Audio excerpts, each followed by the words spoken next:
I'm very fascinated by the story because it's just like a complicated tale between women, and it's kind of this tragic love story.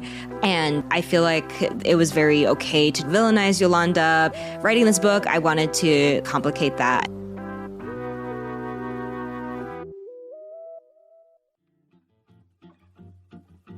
Melissa Lozada-Oliva is a Guatemalan-Colombian-American poet, screenwriter, and educator, as well as the co-host of the podcast Say More. She is the author of a really, truly incredible novel in verse called Dreaming of You, the surreal story of bringing 90s Mexican-American pop star Selena back to life through a seance and the disastrous consequences that follow. Today, along with our producer Miranda, we'll talk about the life and death of Selena, who was murdered by what the media dubbed a crazed fan. And we'll talk about the power of poetry and song lyrics when you're young, as well as our favorite karaoke songs and the ghosts that sing through us. Hey, Melissa. Hi, what's up? We're so excited to have you here talking to us about the wonderful world of pop. Thanks for having me. I love pop. Love pop.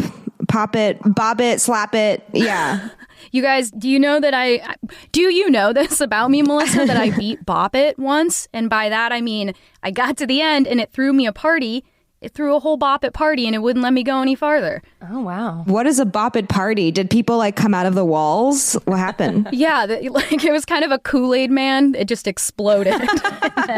It was like, hey, hey, hey. Pretty much. So I think we want to start out just kind of, as we're calling it, setting your teen/preteen scene. Oh, yes. So who were you growing up as a fangirl? We're definitely going to get into Selena, so feel free to include that or kind of other things that also colored your early days of pop. Oh, wow. Love to think about this. Let's see. Okay. I was a teenager while MySpace was slowly on its way out, and someone sent me a link to Portions for Foxes on Rilo Kiley's MySpace page. And I blasted that shit all day. I was like, I've never heard anything like this ever before. And I was just discovering music through burned CDs, and my high school boyfriends would just it sounds like I said hot high school boyfriends. I just want to be clear, they were not hot. I just I hiccuped a little bit. Yeah, but they would burn me CDs and I'd be like, whoa, I have all this culture. My mom had a salon and she would get free Spin magazines and People magazines. So I would just devour pop culture that way through just media I could hold in my hand. So I remember the Yeah Yeah Yeahs. And I think I was whatever. Is it indie sleaze? I can't tell. I would definitely draw on my pants and I would put shit on my walls and my mom would get mad at me. Were you ever into boy bands or girl bands or girl pop stars? Was that ever a thing for you? Let's see. I really liked Ashley Simpson. Oh, yeah. So underrated. She's married to Diana Ross's son now. What? How do we not know that? I'm not sure if Ashley Simpson was post 9/11, which is when there was this big pop punk boom because everyone was I'm emo because the world doesn't make sense. So I got really into her in 8th grade, I think. And then from there I was wait, I'm not a poser. And then I became really into Green Day. Yeah, but before that I was really into Jessica Simpson, and I have this distinct memory of this guy asking me out and then the next day saying it was a joke in 6th grade. And then I went home and I listened to that Jessica Simpson song. Was I can let my hair down. What is it? Do anything crazy. Yeah. Anyway, yes. And then 8th grade on was just straight emo pop and then moving into indie sleaze, I guess. What about the Spice Girls? Were you a Spice Girls person? Oh, yes, I was. I was a huge Spice Girls person. It was mostly because like my older sister was this big Spice Girls fan and I wanted to be just like her. Mm-hmm. What Spice Girl did you dress up as? Because I'm going to assume that happened. I really wanted to be Ginger Spice, which I feel like she's like the neutral one of the Spice Girls. And I didn't relate to any of the other ones. Neutral Spice. Yeah. It's like her whole thing is she's a redhead. I don't know. Which Spice Girls did you dress up as? Chelsey has a whole story we should get into, Chelsea. Well, I was always made to be Baby Spice because I think Baby Spice was also the one that you made the person that was very uncomfortable in doing my God. Spice Girls game. And I was a little boy and I thought I needed to be a little girl. So I was hanging out and definitely donning one of my mother's like night, what are they called? Like a negligee? I don't know. We were just putting on whatever we found. And there's just a picture of me and you're like, goo goo. Oh, fuck yeah. Goo goo gaga. Get me out of here. But it's just like my face is in this like picture of myself at 8 or whatever. It's just one of pure terror and just a smile of horror. Wow. But gender horror. Miranda, what about you? No one's heard what Spice Girl you dressed up as. I was always whatever my sister put me in, which was like, I also wanted to be neutral Spice, Ginger Spice. I never got to be. Yeah, right. I'm like, I'm not the scary one. Don't do that to me. I know, I feel like because I was young at that juncture, it was all just like whatever everyone else around me wanted. I feel like I ended up as sporty a lot because my hair was brown. It seems like a lot of it just has to do with whatever hair you have. Right. But we have no choice. One thing you wanted to say, and this is like totally a little bit of a tangent, but maybe we'll come back later, is what was with boys asking us out as a joke? Because that happened to me too. And that happened to a lot of people. What was with that? Yeah, that was really traumatizing, Kevin Bedreau. Well, he was like a popular boy too or whatever. And I was like, I'm finally a popular girl. And like, actually, I was like, wait, I'm a loser. I'm a freak. I'm a monster. Obviously, we know that boys do this type of thing where it's like a defense mechanism of some kind. But we've talked a lot about the contamination in pop music of how anytime too many girls like something, it kind of becomes banished from the world of boys. And from the world at large. Right. It comes from the same heart as asking us out as a joke, I think. Yeah, totally. I think like I'm maybe just like about to turn 30. Like I don't feel that anymore, but just this perpetual need to like be cool. And then as soon as like you are interested in something, it's like, wait, you've never heard of this? Or like, ew, like now it's bad. But then like, I think in the last like 3 years, I've been like maybe reclaiming that and only liking things that are like, or maybe also this is like pandemic brain where I can only enjoy things that are just like fucking bad. I was listening to Mandy Moore's new single yesterday and I was like, this goes. And just like sugary, like saccharin, just like no thought in it. Like, give it to me. Totally intended for my gender. Yeah, we discredit all that kind of stuff, but it's like often the most comforting, and we just need something that covers us in a nice blanket of mindlessness, and that's totally okay. Yeah. We've talked in this series so much about boy bands, but we haven't really talked about women in pop music. So it's interesting that we've brought up both Mandy Moore and Ashlee Simpson. It's weird how women in pop music are so important in the moment, but then once they're past their moment, we don't canonize them the way that we do men in pop music or in popular music in general. We just don't think about like Donna Summer as classic music, even though she was just as big as all of these other men at the time. So I don't know. I've been thinking about that. Right. I keep like bringing it back to now, but this like rise of sad indie girls where like all of their music or all music right now is super confessional. And I feel like in the 90s, you needed like an English degree to like figure out like what the fuck anyone was talking about.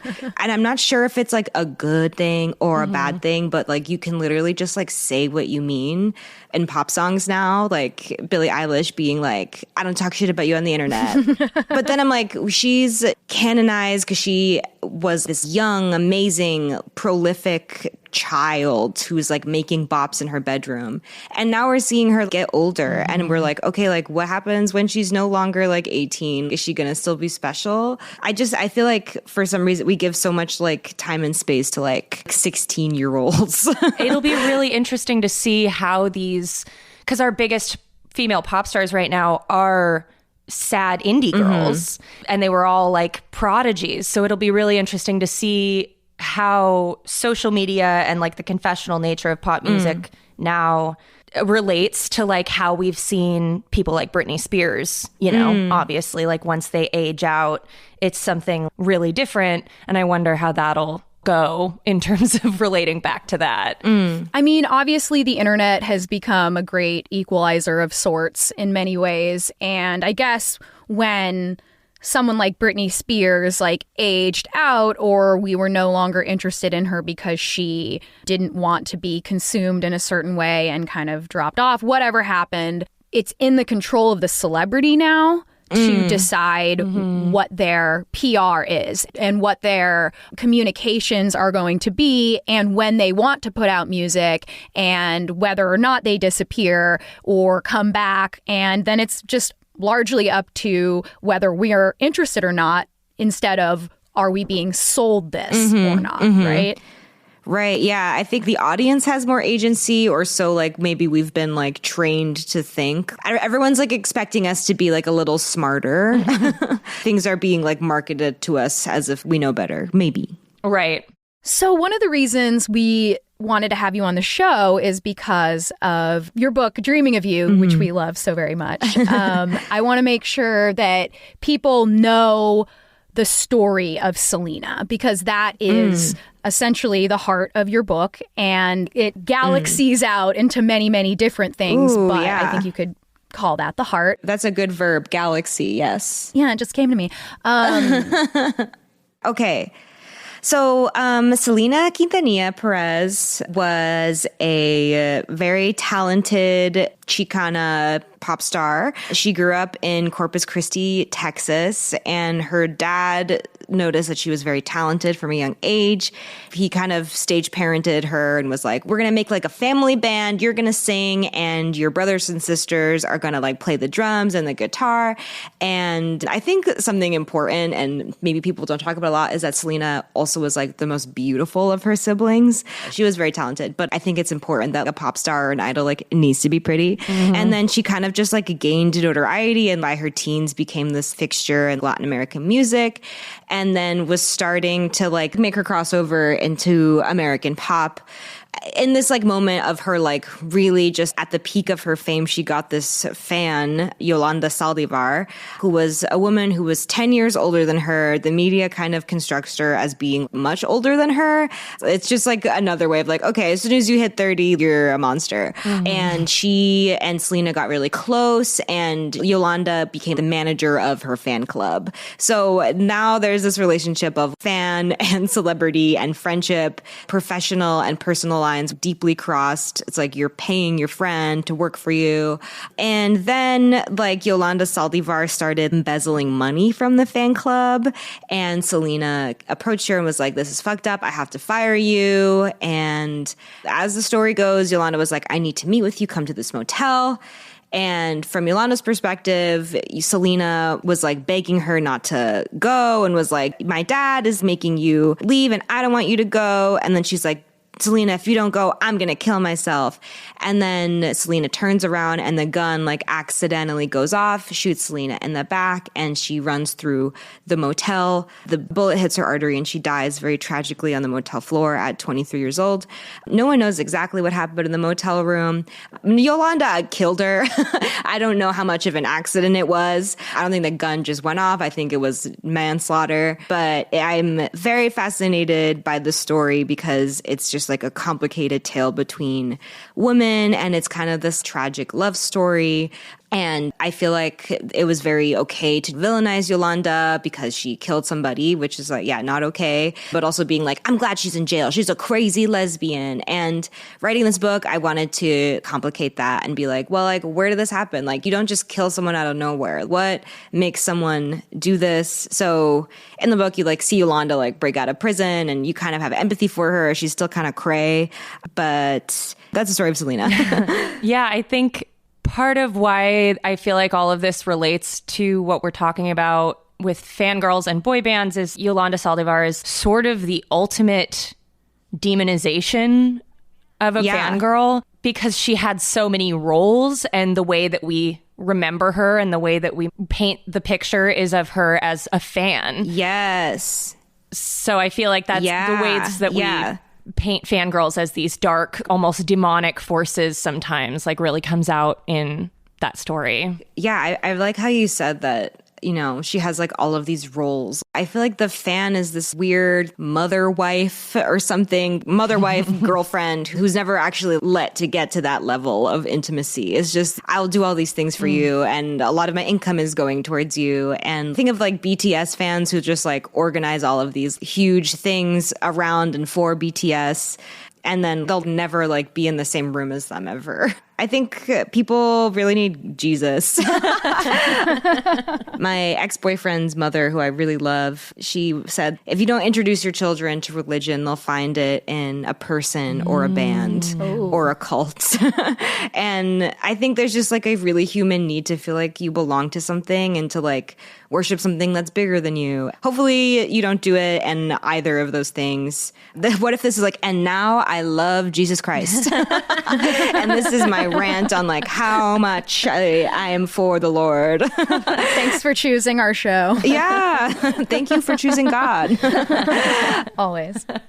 So I think that that's really interesting that you bring up kind of a religious angle, because there's a definite loss of self that happens, right? Yeah. When you are obsessed with anything, but certainly a pop star. Mm-hmm. And I'm wondering, since Yolanda has been demonized as this like sort of bloodthirsty fangirl, which fangirls across history have been, but it does seem that there were complicated factors at play beyond that. Yeah, I think there was a lot going on with Yolanda. And I think even though she was, I'm making the defense that she was like actually pretty young, but like, yeah, you are like an older woman, and maybe she felt like she was past her prime. She had this like bad haircut. She was kind of this frumpy person who was not sexualized at all. And I also like truly think she was gay and truly in love with Selena. And I read this book while I was writing Dreaming of You called Selenidad, where there's this whole chapter. It's by Deborah Paredes, and there's a whole chapter on how the patriarchy killed Selena because it denied Yolanda her desires, and it made Selena like just do whatever her dad told her to do. Her dad is like a huge presence in Selena's death. He didn't kill her, but there's like rumors that Yolanda was assaulted by Selena's dad, and that's why she had the gun to begin with. Yeah, she's just a complicated woman. Don't trust her for sure, but yeah, I think she's just a person like looking for love. At the end of the day, it's very relatable. Like all of these dark, evil thoughts that come to mind when, you know, you think of the person you're dating, like their ex-girlfriend, all of these really immature, fucked up things. And you're like, okay, this isn't me, but I'm still thinking it. Yeah, I think she just tapped into something evil and feral that isn't not in any of us. And also none of us are like the worst thing we've ever done. So absolutely. Yeah. Can you talk a little bit about how Selena's experience rolled through all of this kind of stuff? Do you feel like you have kind of a handle on where Selena's mindset was throughout this meteoric rise? Yeah. I mean, just like going back to all of those young pop stars that we were just talking about who will one day be old. She was just rising to fame young, and all of her memories of youth are just performing. And she was like a star. And also, like, I read all these interviews and like watching all these interviews, like she was so loved because she was so fucking lovely and charismatic and had this beautiful, infectious laugh and made you feel like you were the only person in the room because she had enough energy to, and was a star in so many ways. My mom always says that Selena was too good and that's why she died. Like she was too nice and too assuming that nobody would ever do her wrong because she would never do anybody wrong. I think that kind of takes agency away from Selena and makes her too much of a saint. But maybe also at the end of the day, we're all just dumb little bitches who open the door to people that we shouldn't because we want to be trusting and have big, open, wide hearts. And then if we're allowed to get older in this like wretched world, we realize maybe we shouldn't do that. But also, I mean, there's all these other rumors about Selena that she was actually having an affair with her plastic surgeon and was pregnant, and Yolanda knew this and had this secret. And at the same time, like Selena was newly married and all she really ever wanted was love too. And in these interviews is like, I want a lot of babies and I just want to be a mother and a wife. It's just sad that she was denied that. So I feel like, you know, from Selena's perspective, I don't want to see her as this pure, innocent, virginal martyr. But I think there are just like two forces colliding and all of it feels inevitable. How do you think things would have gone if Selena wasn't murdered? Because there's something about dying young that allows you to preserve a certain image of someone. So just, I know it's complete speculation, but from all of the things that you've learned about this person and the conditions around this person, do you have any idea how things might have gone? I had a whole alternate universe where she doesn't die in the back of my book, and it's kind of like fantastical. I feel like, you know, we could have seen her become Mexican Britney Spears, you know? Something could have happened. She could have had an affair with a celebrity. She could have said something problematic on the internet. She could have had a daughter. I feel like what I wish for her in this alternate world is that she got to have beautiful, mediocre moments as just the woman that she wanted to be. And my cynical self is like, she probably, I mean, I don't know if there'd be a J-Lo without Selena, which is interesting to think about. I feel like we wouldn't have all of these rom-coms, like these like canonical rom-coms with J-Lo. And so maybe like Selena would replace J-Lo and we would see Selena in all of these rom-coms. I definitely think there'd be a lot more Selena movies. I think we would see her like on a track with Pitbull. I think the track of Latin music would be a lot different than it is right now. She had heavy influences from like AC/DC and like, she like loved rock and roll. She like loved Tina Turner and she was really trying to do that in her music, but mix it up with cumbia and pop. And oh God, I really wish I could see like what she would have done. And her brother wrote a lot of her music, right? Yes. We were like talking about that this morning with the ways that pop music is generally controlled by these outsources, different producers and stuff. But do you feel like it was like a machine that created Selena, or do you feel like it was a pure rise that came straight out of her family systems? I know the whole thing is so like American dream. They were very like mom and pop business about it. Like it was not a machine. It was like all in the family. I know they started working with producers when she started going into like American music. But yeah, it was just like kind of the equivalent of, oh, this like corner store has, no, that's not really a good analogy. I was going to say like they're like a corner store that becomes like a chain.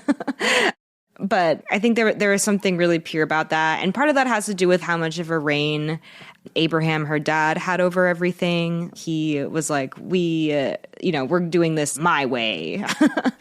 So what was it that for you as a kid that made you, because I imagine you were a Selena fan as a kid, right? This wasn't just a retrospective. I mean, to be honest with you, I feel like I've been more of a fangirl to like a lot of other artists. And I feel like I was like this with Green Day and like Muse. And never truly like this with Selena. I was just thinking about, I used to think the guy from Muse was like the sexiest man in the world. And now I'm like, what the fuck? Like, that's just a white guy. I think Selena was just this like ever present musical force throughout childhood to college to grad school. She's just always forever been there. I was like born like a few years before she died. So it's just like, she's always there. And I've just like had all these artists and like felt all these things towards them. And in that way, I think I'm like using the whole thing as a vehicle to talk about issues with celebrity and all that other stuff. But yeah, my sister really loved Selena, and like the Spice Girls, I wanted to be just like my sister. That concept of celebrity that you're talking about and like turning our pop stars into ghosts before and after they die. Mm-hmm. The poem in Dreaming of You, I think it's called Dead Celebrity Prom, is like one of my favorites. Do you want to just talk more about what we do to pop stars, both current and past? So the Dead Celebrity Prom happens because Melissa the Poet brings Selena back to life, and it like opens up a weird portal. All of these celebrities start coming back to life, but they're like these Wi-Fi ghosts, and they can kind of only talk in their old interviews and like all the ways that they've been recorded. And cynically, like everything is enveloped by capitalism and Arizona iced tea and radio stations. So I feel like we're always like profiting off of people no matter what. And actually what's fucked up is people keep tagging me in this, but Selena's own family is making a new album with Selena's voice of new music. Oh. Yeah, and it's so fucking weird. But I'm like, this is what I told you. This is what I said. Prophetic. Wow. Yeah.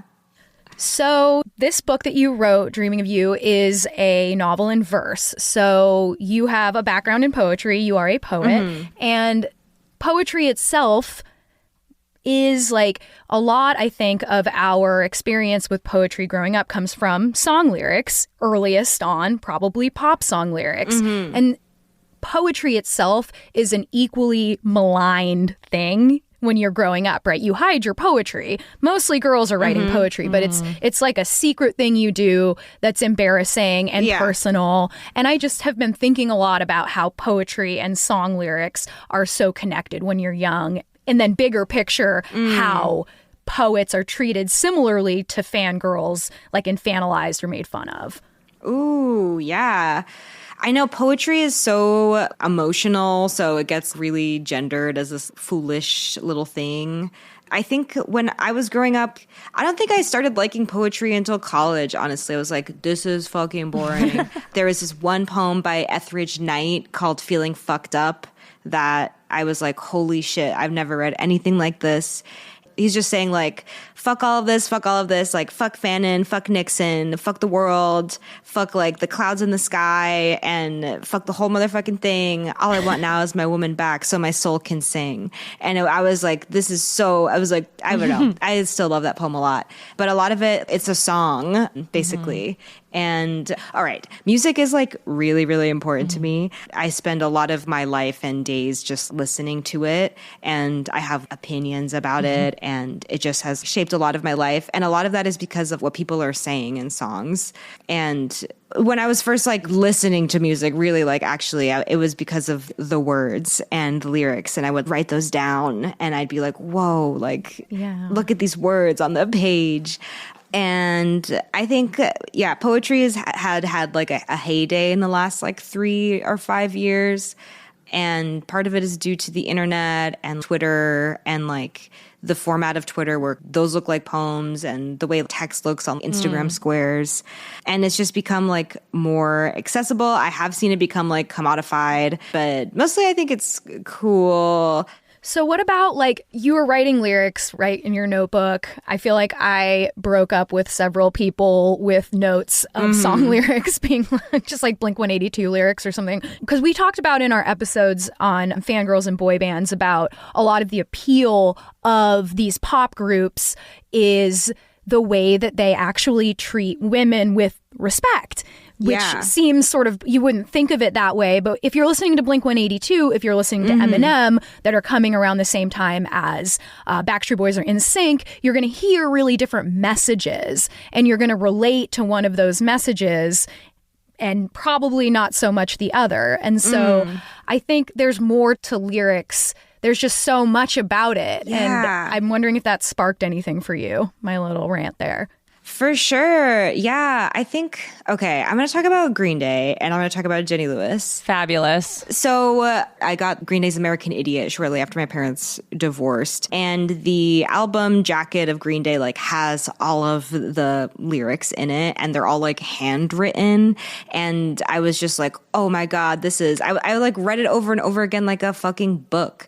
But there's one song called What's Her Name, which is at the end of American Idiot, which is, oh, what a beautiful fucking song. But it's just this like, you know, he sees a woman on the street, but he can't remember her name, but he remembers the face. And like, it's like this beautiful, like heartbreak song. But I became obsessed with like, and I think My Chemical Romance did this too, but just like this woman that you can't have, this woman who is gone and who it just embodies all of these things that you want. But for some reason, like you didn't choose her. And I was like, I want to be that woman. And I think, I don't know, that's not the best way to like come up in the world, but it is better than, I don't know, having this like bad body ideal. And then I think Jenny Lewis had all of these songs that I was listening to when I was 15 about like sleeping with married men and, you know, walking away from men and just like love not working out and being so tortured. And I was like, oh my God, I want to be this woman too. And I was listening to like Does He Love You? My friend and I were singing Does He Love You at karaoke like in my living room and everyone was like, this is your favorite childhood song? Like what? It's like your husband will never leave you for me. We're like, yeah. This is the one. But all of it is super formative with how I just ended up being in relationships and the way I would pursue relationships and exit relationships. And these are all the songs that I come back to when I'm like in and out of love. And it's almost this like prophecy. It's almost like that's how I've understood myself as a person in love or a woman in the world is like through these pillars of songs. Yeah, I feel like so much of being a fan of music is, like you're saying, seeing yourself or something you want to be in the lyrics. Yeah. And like, how do I get there? How do I like become what this person is singing about? You have the note of karaoke, Miranda. Yeah, I was going to say we could talk a little bit about how karaoke is such a grand connector in the way that music is a grand connector and like we can all come together and do karaoke. And I know that that's a favorite pastime of yours, Melissa. Yes, I do love karaoke so much. I was on the speech team in high school and the guy who like led the speech team was this young English teacher who was just like really lovely and not creepy or anything. But after a speech meet, he was like, what if we all did karaoke? And we all did karaoke underneath his apartment. It was very cute. It was very YA. And then I was like, holy shit, this is the coolest thing I've ever heard of. And then I became really into it. And I had like instead of having a quinceañera, I had a quincearoke. And from then on, karaoke has just been, it's forever in my life. I don't understand. I mean, maybe you feel differently, but I'm like, I don't understand how you can like be in karaoke and like have a bad time. It's so entertaining. If you don't recognize a song, whatever, but like if you do, it's like so much fun to sing along with people. You don't have to be a good singer. It's so fun to people watch. There's just like the most random people who come. It's kind of romantic. It's just like a good way to party. I don't know. And it's a good way to connect with people that are gone in a way. Like Selena's like fucking living through your body in those moments. Yeah. No matter how bad it is, you know? Exactly. Karaoke is kind of haunted for that reason too. It's, And then like the lyrics on the screen is like, that's poetry too. That's a book. Absolutely. With the weird videos that they make sometimes. The way it like scrolls up. Oh my God, the videos. Oh my God. I love it. Just truly an art form all its own. Yeah, everyone's like in lays. There's a lot of waterfront imagery. Yeah. Exactly.